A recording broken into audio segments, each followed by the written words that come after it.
सोच कर देखो, अगर अगले 21 दिन तुम्हारी यादें डिलीट ना हो, बल्कि तुम्हारी पूरी सोची समझी आइडेंटिटी ही बदल जाए तो लोग तुम्हें देखकर कहें ये वही इंसान है, और तुम अंदर से शांति से मुस्कुराकर कहो नहीं, ये नया वर्जन है। यही है 2026। 21 दिन दिमाग की धुलाई, 1 जनवरी से 21 जनवरी तक का परिवर्तन। स्टेप 1, तुम्हारे अंदर ऑटो पायलट मोड चल रहा है। आज रात सोने से पहले एक बात साफ समझ लो, तुम्हारी जिंदगी में जितनी भी प्रॉब्लम्स हैं, procrastination, laziness, overthinking, addiction, social media, गुस्सा, इनका रूट किसी ऐप में नहीं, तुम्हारे ब्रेन के वायरिंग में है। ब्रेन एक मशीन की तरह है जो बार बार रिपीट होने वाली चीजों को डिफॉल्ट सेटिंग बना देता है। इसे न्यूरोप्लास्टिसिटी कहते हैं। जितनी बार तुम वही थॉट और एक्शन रिपीट करते हो, उतनी ही स्ट्रांग वो न्यूरल पाथ बनता जाता है। जैसे अक्सर चलने वाले रास्ते पर खुद ब खुद पगडंडी बन जाती है। अभी तुम्हारा ऑटो पायलट कुछ इस तरह प्रोग्राम है। थोड़ा स्ट्रेस आया, फोन उठा, स्क्रोलिंग शुरू। थोड़ा अकेलापन लगा, random chat, reels, short dopamine. थोड़ा बोरिंग फील हुआ, YouTube, games, junk food. Science कहती है कि रिपीटेड बिहेवियर से ब्रेन में फिजिकल लेवल पर वायरिंग बदलती है, नई कनेक्शंस बनती हैं, पुरानी प्रून होती हैं। मतलब तुम फंसे नहीं हो, तुम चेंज हो सकते हो, लेकिन बिना मैनुअल कंट्रोल लिए ये कभी नहीं होगा। स्टेप 2, 21 दिन का सच। मिथ क्या है, रियलिटी क्या है? बहुत जगह तुमने सुना होगा 21 दिन हैबिट बना देता है। पूरे सच नहीं, पूरे झूठ भी नहीं। रिसर्च कहती है पूरी तरह ऑटोमेटिक हैबिट बनने में नॉर्मली 30 से 90 दिन या उससे ज्यादा भी लग सकते हैं, लेकिन 21 दिन काफी हैं एक नई वायरिंग शुरू करने के लिए, पैटर्न तोड़ने के लिए, दिमाग को यह साबित करने के लिए कि मैं बदल सकता हूं। तो इस वीडियो का वादा यह नहीं कि 22 जनवरी को तुम सुपर हीरो बन जाओगे। इसका वादा यह है कि 1 जनवरी से 21 जनवरी तक अगर तुमने सच में इन स्टेप्स को फॉलो किया तो तुम्हारे दिमाग का डायरेक्शन बदल जाएगा, और फिर हर अगला दिन तुम्हारे फेवर में काम करेगा, अगेंस्ट नहीं। स्टेप 3, तुम्हारे दिमाग का रिमोट अभी किसके हाथ में है? एक सिंपल सवाल, जब तुम बिना सोचे फोन उठा लेते हो, यह किसने डिसाइड किया? जब तुम जानते हो कि सोना चाहिए फिर भी लेट नाइट सीरीज देखते रहते हो, यह किसने डिसाइड किया? साइंस बताती है कि हमारे दिमाग में 2 तरह के सिस्टम पैरेलल चलते हैं। फास्ट इमोशनल इंपल्सिव सिस्टम जो तुरंत रिएक्शन देता है, mood, feeling, cravings. Slow logical सोचने वाला सिस्टम जो प्लान बनाता है, फ्यूचर देखता है। प्रॉब्लम यह है कि ज्यादातर लोग अपना पूरा दिन उसी फास्ट सिस्टम पर चलाते हैं, बिना पॉज, बिना सोचे।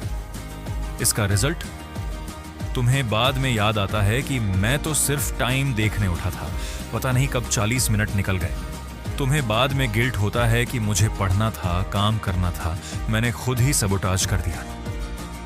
न्यूरोसाइंस साफ कहती है जब तक तुम स्टिमुलस और रिस्पॉन्स के बीच थोड़ा सा गैप नहीं बनाओगे, तुम हमेशा पुराने पैटर्न्स रिपीट करते रहोगे। ये 21 दिन का काम क्या है? यही गैप बनाना, बार बार बनाना, इतना बनाना कि तुम्हारा दिमाग मान जाए अब कंट्रोल ऊपर वाले लेवल पर है, नीचे वाले ऑटो पायलट पर नहीं। Step 4, rule 1, opposite action. दिमाग को झटका पहला रूल सिंपल है, पावरफुल है और थोड़ा अनकंफर्टेबल भी। तुम्हें जो करने का मन करे, जो पुरानी आदत कहे, तुम्हें उसका हन उल्टा करना है। साइकोलॉजी में इसे ऑपोजिट एक्शन कहा जाता है। मतलब मन कहे 5 मिनट और स्क्रोल, तुम तुरंत फोन स्क्रीन नीचे रख दो और उठ जाओ। मन कहे आज वर्कआउट स्किप कर दे, वेदर अच्छा नहीं है, तुम कम से कम 10 पुशअप्स, 5 मिनट की वॉक अभी करो। मन कहे यार अभी मूड नहीं है पढ़ने का, तुम बस 5 मिनट के लिए किताब खोलो और पढ़ना शुरू करो। रिसर्च दिखाती है कि जब तुम इमोशन के उल्टा एक्शन चूज करते हो तो धीरे धीरे वही इमोशन वीक होने लगता है और दिमाग नई एसोसिएशन बनाता है। यह क्यों काम करता है? ब्रेन इमोशन के साथ जो एक्शन जुड़ता है उसे डिफॉल्ट रिस्पॉन्स मान लेता है। जब तुम बार बार उल्टा करते हो, ब्रेन को सिग्नल मिलता है ओल्ड पैटर्न सेफ नहीं, न्यू पैटर्न बेटर है। तुम्हें 21 दिन के लिए यह गेम खेलना है। जब भी मेरा पुराना दिमाग कुछ कहेगा, मैं उसका उल्टा करूंगा, चाहे छोटा स्टेप ही क्यों ना हो। छोटे एग्जाम्पल्स। सोने से पहले माइंड कहे, एक लास्ट वीडियो। तुम फोन दूसरे रूम में रखकर लाइट ऑफ कर दो। ऑफिस कॉलेज में माइंड कहे, प्रेजेंटेशन से पहले थोड़ा इंस्टा। तुम डायरेक्टली उस फाइल को खोलो जिसकी प्रैक्टिस करनी है। क्रेविंग आए, बस एक बिस्किट। तुम पानी पीकर 2 मिनट वॉक कर लो। ऑपोजिट एक्शन पहली बार में बड़ी स्ट्रगल लगेगा, लेकिन यही वो झटका है जो पुराने सर्किट को डिस्टर्ब करता है। Step 5, rule 2, awareness practice. Auto pilot तोड़ो। ऑपोजिट एक्शन तभी पॉसिबल है जब तुम्हें पता चले कि अंदर क्या चल रहा है। इसके लिए जरूरी है अवेयरनेस प्रैक्टिस। सिंपल शब्दों में अपने माइंड को पकड़ना जब वो तुम्हें घुमा रहा हो। न्यूरोसाइकोलॉजी बोलती है, जब तुम अपने थॉट्स को सिर्फ ऑब्जर्व करते हो, उनसे चिपकते नहीं, तो ब्रेन के अंदर अलग नेटवर्क्स एक्टिव होते हैं जो सेल्फ कंट्रोल और डिसीजन मेकिंग को स्ट्रॉन्ग करते हैं। 21 दिन के लिए तुमको 2 छोटे एक्सरसाइजेस करनी है। 3 बार पॉज चेक, दिन में कम से कम 3 बार। नंबर 1, बस 20 सेकंड के लिए रुकना है। नंबर 2, खुद से पूछना है, मैं अभी क्या फील कर रहा हूं, मेरा अगला एक्शन क्या है। नंबर 3, फिर डिसाइड करना है, यह एक्शन मेरी 21 दिन वाली आइडेंटिटी के साथ मैच करता है या नहीं। यह छोटा पॉज ही वो जगह है जहां नया दिमाग बनता है। रोज 5 से 10 मिनट का माइंड एक्सरसाइज। ये कोई भारी मेडिटेशन नहीं, बस एक सिंपल बैठने की प्रैक्टिस। एक शांत जगह पर बैठो, पीठ सीधी, आंखें बंद या हल्की खुली। 5 से 10 गहरी सांसें लो। अब सिर्फ एक चीज पर ध्यान दो, या तो सांस या हार्ट बीट या बैकग्राउंड आवाज। माइंड भागेगा, फोन, काम, यादें, कल क्या होगा। तुम्हारा काम है बस उसे नोटिस करना और वापस उसी एक पॉइंट पर लाना।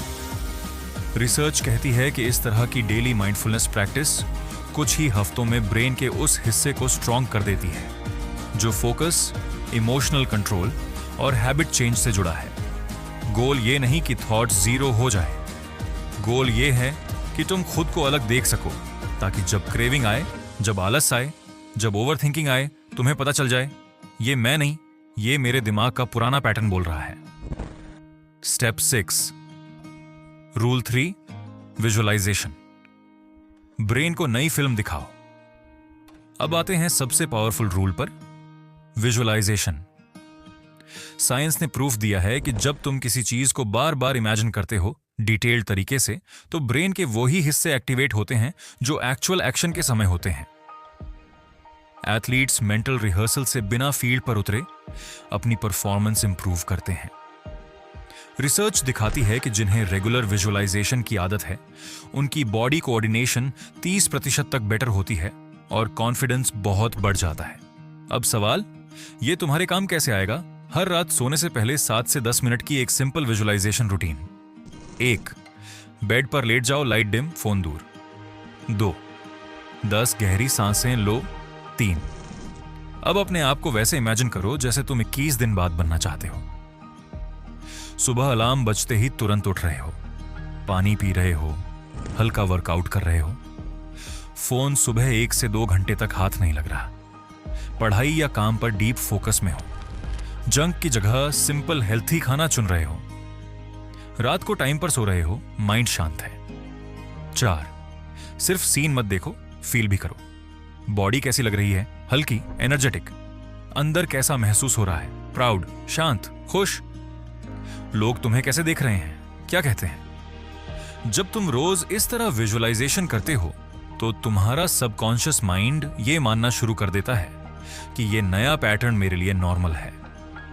फिर दिन में एक्शन लेना आसान हो जाता है, क्योंकि दिमाग को पहले से डेमो दिख चुका होता है। स्टेप 7, 21 दिन का एक्चुअल रोड मैप। 1 जनवरी से 21 जनवरी। अब पूरा सिस्टम ब्रेक डाउन करते हैं ताकि ये सिर्फ मोटिवेशन ना रहे, एक क्लियर प्लान बन जाए। वीक 1, डे 1 to 7, जागना और ऑब्जर्व करना, फोकस, अवेयरनेस, प्लस छोटे ऑपोजिट एक्शंस। दिन में 3 बार पॉज चेक। खुद से पूछो, मैं क्या फील कर रहा हूं, अगला एक्शन क्या होगा। हर दिन कम से कम 5 मिनट का अवेयरनेस बैठना, ब्रेथ पर ध्यान। दिन में कम से कम 3 बार छोटे ऑपोजिट एक्शन, फोन उठाने का मन, 2 मिनट रुक कर पानी पीना। जंक खाने का मन, पहले एक फ्रूट या पानी। टालने का मन, सिर्फ 5 मिनट उस काम को देना। गोल, ब्रेन को यह सिग्नल देना कि अब मैं जाग गया हूं, मैं देख रहा हूं। Week 2, day 8 to 14। पैटर्न तोड़ना और नया बनाना। Focus, consistent opposite action plus environment change. Social media के लिए फिक्स टाइम सेट करो, जैसे शाम 7 से 7:30 तक, और बाकी टाइम नोटिफिकेशन ऑफ। काम पढ़ाई के लिए 25 से 30 मिनट के फोकस ब्लॉक्स टाइमर लगाकर, प्लस बीच में 5 मिनट ब्रेक। हर दिन मिनिमम 10 मिनट शारीरिक गतिविधि, चलना, कूदना, स्ट्रेच करना। 10 मिनट पढ़ना या सीखना, पुस्तक, लेख, नोट्स। यहां ब्रेन में नए सर्किट्स स्टेबलाइज होने लगते हैं। तुम्हें लगेगा थोड़ी क्लैरिटी बढ़ रही है, फोकस थोड़ा बेहतर हो रहा है। Week 3, day 15 to 21। नया वर्जन लॉक करना। Focus, identity shift plus visualisation.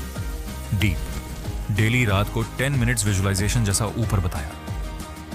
खुद से रोज कम से कम 5 बार ये सिंपल सेंटेंसेस बोलो, स्लोली, फील के साथ।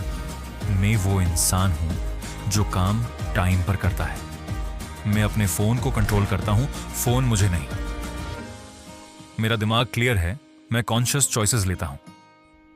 साइकोलॉजी कहती है, जब तुम बार बार खुद को एक नई आइडेंटिटी के साथ रिलेट करते हो, ब्रेन उसी के हिसाब से डिसीजंस लेना शुरू कर देता है। स्टेप 8, 21 दिन के बाद तुम क्या नोटिस करोगे? अगर तुमने ऑनेस्टली ये 3 रूल्स फॉलो किए, opposite action, awareness practice, night visualization, तो 21 दिन के बाद ये चेंजेस ऑलमोस्ट गारंटीड है। फोन उठाने से पहले एक छोटा पॉज ऑटोमेटिकली आने लगेगा। जंक फूड देखते ही ऑटोमेटिक हाथ नहीं जाएगा, माइंड पहले चेक करेगा। सुबह उठना थोड़ा आसान लगेगा, बॉडी रेजिस्ट कम करेगी। ओवर थिंकिंग की जगह हल्का सा गैप महसूस होगा, जहां तुम डिसाइड कर सको कि किस थॉट को आगे बढ़ाना है। न्यूरोसाइंस की लैंग्वेज में तुम्हारे ब्रेन में नए न्यूरल पाथवेज बन चुके होंगे, पुराने थोड़े वीक हो चुके होंगे, और कंट्रोल वाली सिस्टम थोड़ी स्ट्रांग हो चुकी होगी। ये मैजिक नहीं, ये रिपीटेड स्मॉल एक्शंस का साइंस है। स्टेप 9, अब तुम्हारा नेक्स्ट स्टेप क्या है? वीडियो देखना इंपॉर्टेंट नहीं, कमिटमेंट इंपॉर्टेंट है। अभी कमेंट में सिर्फ ये लिखना इनफ नहीं है, मैं रेडी हूं, तुम्हें साफ लिखना है। 1, मैं एक्सेप्ट करता हूं 1 जनवरी से 21 जनवरी दिमाग की धुलाई चैलेंज। 2, वो 3 चीजें जो तुम चेंज करना चाहते हो, जैसे phone time, wake up time, junk food, reading, workout. फिर इस वीडियो को सेव करो। हर रात सोने से पहले 10 मिनट इसे याद करके विजुअलाइजेशन करना। ये साल 2026 वैसे नहीं बदलेगा जैसे लोग इंस्टाग्राम पर लिखते हैं। ये तब बदलेगा जब तुम अपने ब्रेन की वायरिंग बदलोगे। और अच्छी बात यह है, साइंस साफ कहती है, तुम्हारा दिमाग किसी भी उम्र में बदल सकता है, बस तुम्हें उसे सही डायरेक्शन में बार बार धक्का देना पड़ेगा। अब चॉइस तुम्हारी है, नया साल वही दिमाग, या नया साल नया दिमाग नया इंसान।